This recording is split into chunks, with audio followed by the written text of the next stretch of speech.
Episode 192 of Futures Radio Show, sponsored by CME Group, the world's leading and most diverse futures and options exchange. CME Group's markets help individuals and businesses around the world effectively manage risk. For access to free educational tools and resources for the active individual trader, please visit activetrader.cmegroup.com. Every day, traders and investors dive in to tackle the ever-changing markets to find opportunity. Futures Radio Show is your number one source for answers to the questions that all market participants want to ask. Veteran futures trader Anthony Crudelli sits down with the most influential leaders and top traders in the industry. Now, here's your host, Anthony Crudelli. Hello, everyone, and welcome to the newest episode of Futures Radio Show, where we will highlight our favorite moments of the show over the past month.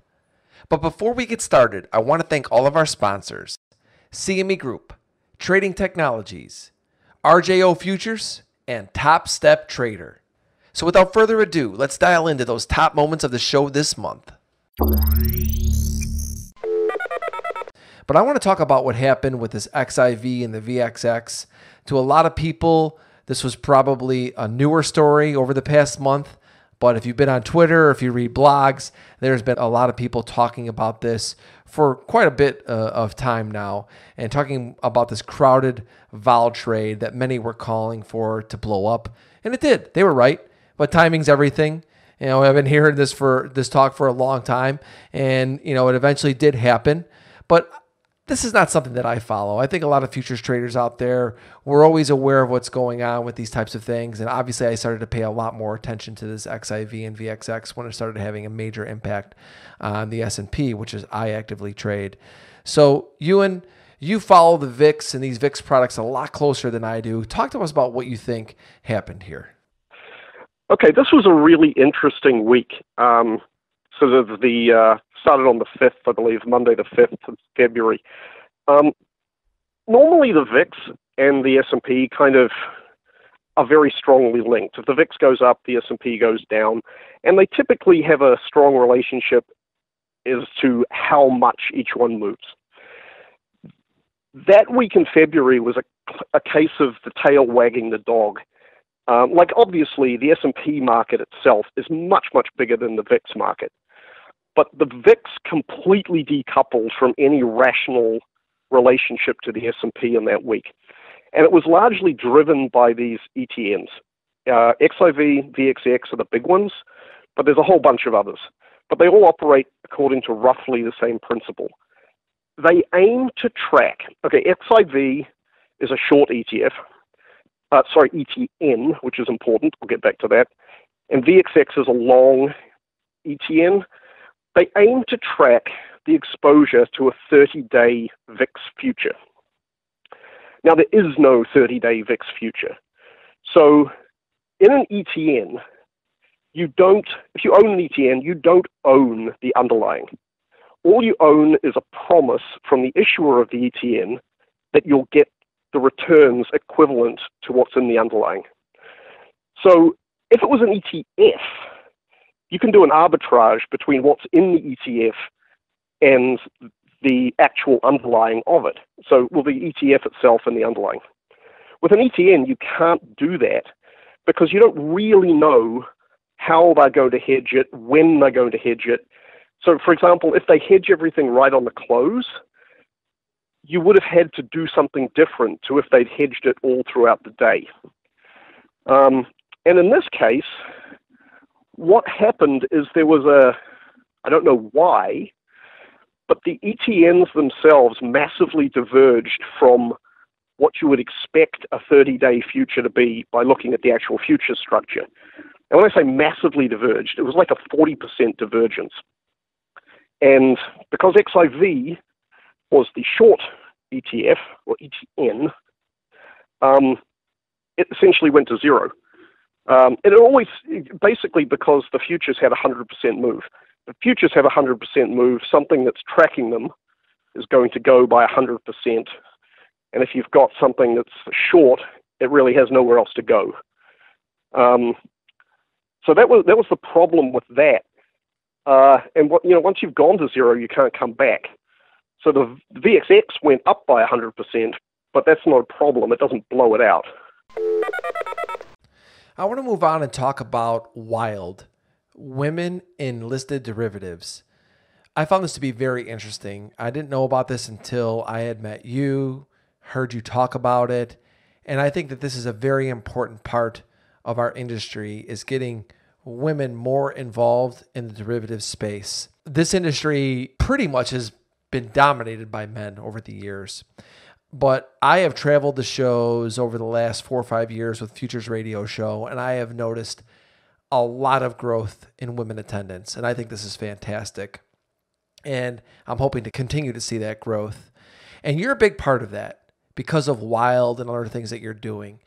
So can you share with us on how and why you started WILD?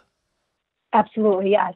And also just going back to like how this industry is very polarizing. It's a very hard industry, and it's even harder for women because it is all men, and you have to be very thick-skinned as a woman to be in this industry, I think. So coming just like with that in mind, we had a group of maybe 10 friends. We were emerging women at the time, and we all just kind of would get together for lunch and talk about our experiences in the industry. And we were looking for role models. We were looking for mentors. We were looking for people to be like, hey, this is our goals. This is what we want to do with our careers. We want to be in this industry.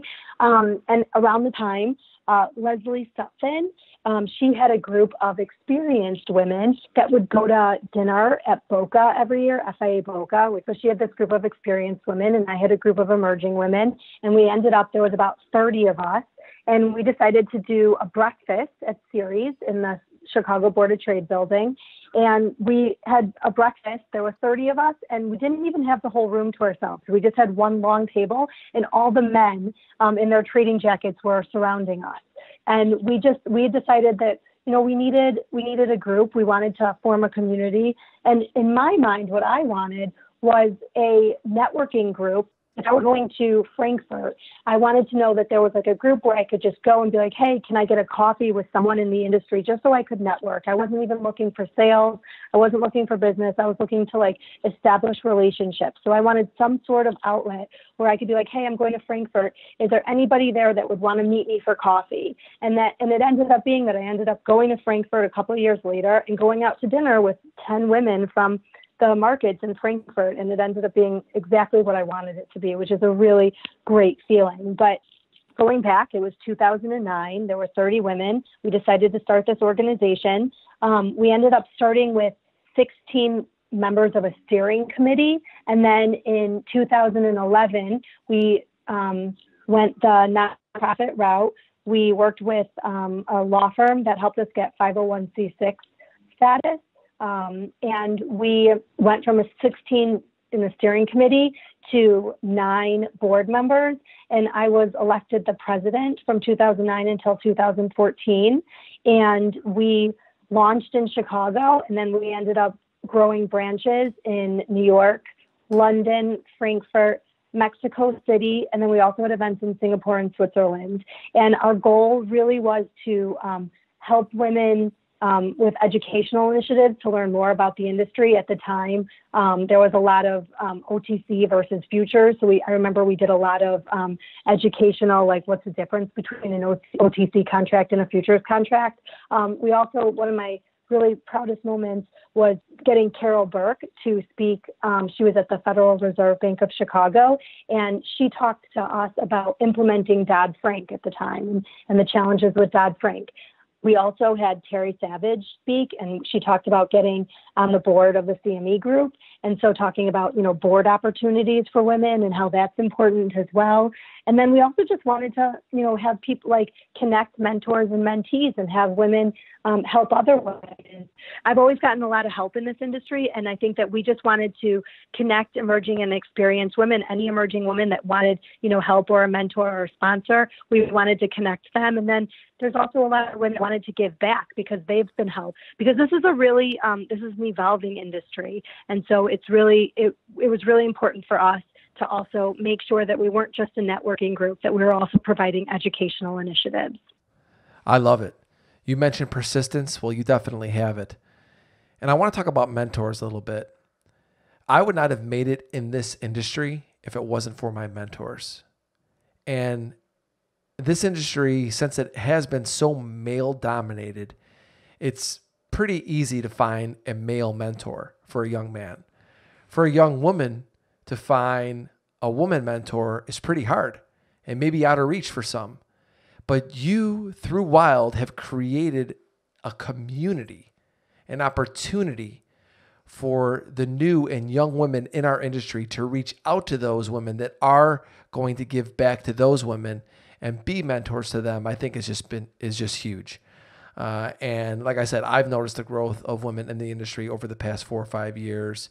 And I really commend you for starting Wild. And for the women out there that are listening to this right now, give them a website that they can go to learn more about how to get involved with Wild. Yeah, womenenlistedderivatives.org. Now, Jackie, I attend pretty much all of the FIA events, and I love them. And I love them because I learn so much here, and I believe that a lot of traders should be attending these events because they need to be engaged with what's happening in our industry. You just can't look at charts and fundamentals and then all of a sudden policy changes and then complain about it.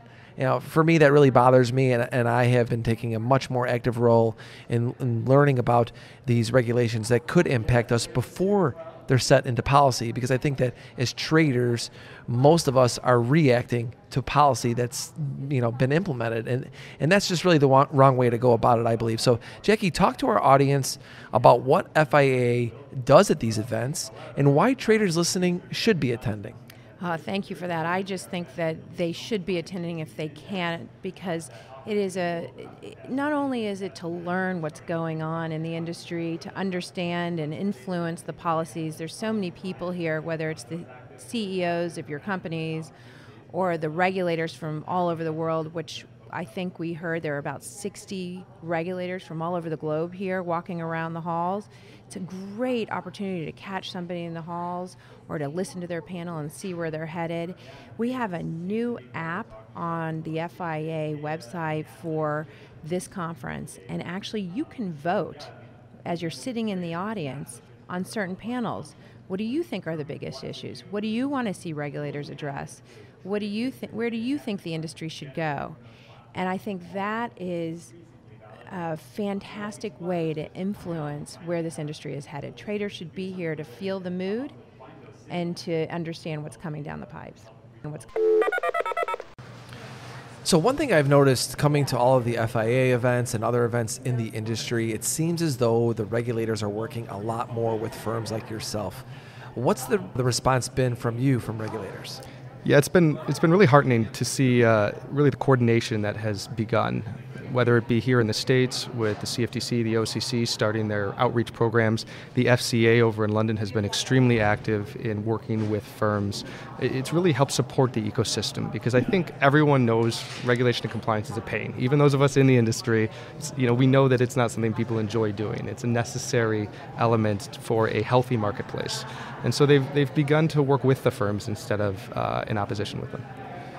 Why do you think that is? I mean, I've been coming to these events and I've been in the industry for many years, and I don't remember there being this type of cooperation like we're seeing now. What do you think has changed? Yeah. I think two things. First, the technology is available, and the regulators are seeing, wow, we're a government agency. We're not going to innovate in the way private companies will, and they want to engage with that. That's the first. But second is cost. Right? As a trader or as a financial service institution, there's a lot of cost around regulation and compliance, and that's not sustainable for healthy marketplaces. It's a giant tax that if you can't work with that and you can't effectively operate your business, will create consolidation and hurt the marketplace in general. Yeah, absolutely. I think for all the traders out there listening to this is why it's so important for us to hear from guys like Brian, because it impacts the end users. That cost gets pushed down to us, everybody. So that's why it's very important to stay engaged and to hear from guys like Brian. So I want to talk to you a little bit about the adoption of artificial intelligence, because this is something that I have recognized from just reading the tea leaves and watching and reading about all these Reg Tech firms. This is the the big component that they're using, AI. And you gave me a great analogy by talking about self-driving cars. Could you share that with our audience? Yeah, absolutely. I think the key with AI is that it's going to augment the human knowledge. It's going to augment the human experience rather than replace it. They're going to work cooperatively. And as we were talking about before, the adoption of it, one of the issues is the self-driving car example. No one gets in a self-driving car that is 94% accurate. Right? And that's going to be the same with artificial intelligence in a lot of disciplines. The accuracy is the key. And so by merging kind of human ingenuity and creativity with a machine that can do the really standard, rote, boring stuff, it's really going to make a better outcome for all parties. Could you explain to us a little bit what goes on with these artificial intelligence that you guys are using? Mm-hmm. There's a lot of different types. Without diving too much into the weeds, some of the phrases used: supervised learning, unsupervised learning, reinforcement learning. These concepts are essentially statistics. It's math. How do you take something you've seen and predict a future occurrence of it? How do you organize something that you've never seen before? Right? How do you create endgame agency rewards that push a statistical process forward? Now, that's really technical, but the bottom line is all it's doing is it's making you faster, it's making you more comprehensive, and it's making you smarter. And there are people far smarter than me figuring out how to build those models. Hey everyone, I hope you're enjoying the show so far, but I want to pause and thank one of our sponsors, Trading Technologies. I started using TT in the year 2000, and I love it. It is by far the best trading platform I have ever used, and I've tried a lot of them. With TT, you can trade the global markets from virtually anywhere in the world. They are the world's fastest commercially available futures trading platform. I highly suggest you go try out TT, especially because you can try it for free. Just go to tryttnow.com and set up your account. So I get this question all the time. This is Futures Radio Show, and so many people that are listening to the show that are futures traders always ask me, Anthony, why should futures traders care about these cryptocurrencies? Should we be looking at them? Should we be trading them? And obviously, since the launch of Bitcoin futures, a lot more futures traders have gotten involved. But you've been trading for many years, and I'm wondering, why do you think that futures traders should care about cryptocurrencies? Well, I think there's two really good reasons, and they're related. The first is that I think traders are always looking for asset classes that are new and emerging, where they can get new volume. But in conjunction with that, I think you want to look for situations where not only is there a growing volume, but also volatility, because I think particularly derivatives traders are going to make where they can get an edge is in a market where there is volatility. If you trade something that's flat, you're not going to get as much premium on either futures or options. But if you're trading where there's a lot of volatility, if you think you've got an edge, then you can get a better price premium for your investment. It's a pretty good explanation as to why I think a lot of futures traders should be looking into cryptos. And like I said, since we've had the launch of Bitcoin futures, I think a lot of us are slowly creeping in and getting more interested. And especially since now TT has offered Bitcoin futures next to the spot. So I think that once again, you're seeing it slowly but surely getting implemented into the industry. So I want you to explain mining a little bit, because this is something I've read about. I've had several people on the show. I am still a little uncertain how it all works. So talk to us about cryptocurrency mining and maybe why any traders should potentially get involved in mining. So I think a way to think about this, and I'm going to try and de-jargonize this, because I think the typical explanation is, well, there's this cryptographic problem and we're solving the puzzle, and whoever solves the puzzle first, they get the reward. And it's all true, but it doesn't explain what that means. So I want you to think about anytime you go into like a Best Buy or a Target and you're going to buy, say, a television set, and you pick up that television set and you show them a piece of plastic and you walk out the door. And if you explain it to folks that way, that's a really weird thing to have happen. What? You'll give me a $3,000 television set and all I have to do is show you a piece of plastic. But what's going on in reality is Best Buy and Target understand that if Visa or MasterCard say that they're going to get paid, they're going to get paid. Now, what's happening behind the scenes is that Visa or MasterCard are moving $3,000 from my account to Best Buy or Target's account, right? They're essentially managing a ledger behind the scenes where the money's kept track of. That's essentially what goes on with any cryptocurrency. We'll just use Bitcoin as a sort of the Kleenex of facial tissue of cryptocurrency. And we'll say that if I'm going to conduct a transaction in Bitcoin, then somebody has to maintain that ledger. Somebody has to record that transaction. There is no central party like there is with Visa or MasterCard. Instead, it's a community of miners. And what the miners do is they maintain a network of computers, and that network of computers maintains the ledger. It moves money from party A to party B when a product, good, or service is bought or sold. Does that help? Yeah, no, it definitely does. But I want to make a comment on something that I think is very interesting about people that own cryptocurrencies. I feel a very strong hesitation for them to actually use them to buy things. I feel like a lot of people own these cryptocurrencies, but they're not using them for transactions yet. And I think that's what its original intention was. So I want to know what you think about that. So I think that what you saw with November, and this becomes a little bit more jargon-ish, is that the community tried to launch SegWit 2X, and that launch failed for a variety of reasons. But in failing, what happened was the community chose not to go down the road of making Bitcoin more of a transaction coin. That is, making our ability to handle more transactions faster per unit time. And so what that did was it opened the door, in my estimation, for coins like Dash or Litecoin or Bitcoin Cash to be the transaction coin. And so what you've seen, I think, since November is a surge in valuation in Dash and Litecoin and Bitcoin Cash comparative to, on a percentage basis, comparative to Bitcoin. And I think that the jury's out regarding which cryptocurrency will ultimately be the transaction coin. Again, I use the metaphor that it's 1998 and cryptocurrency is the internet. And if that's true, then you don't know right now whether Bitcoin is Google or Yahoo or Alta Vista. What trader has influenced your life the most and why? I hope this doesn't sound different than the way I intend it to sound, but the truth is, every trader, the person that influences them the most is them, right? Becoming a trader is a journey about the self, right? It's absorbing information. Certainly you can have mentors, but at the end of the day, the best traders are the people that think about who they are, what they're good at, what they're not good at, and try to manage that process. What's the number one resource you spend your time on? Curating resources. What's your favorite book about trading or the markets? My favorite book, hands down, is Reminiscence of a Stock Operator. It was written by Edwin Lefevre in 1923, and it is among the first reads that any trader who wants to get into this business should pick up. What's the best piece of advice that you've received about trading or the markets?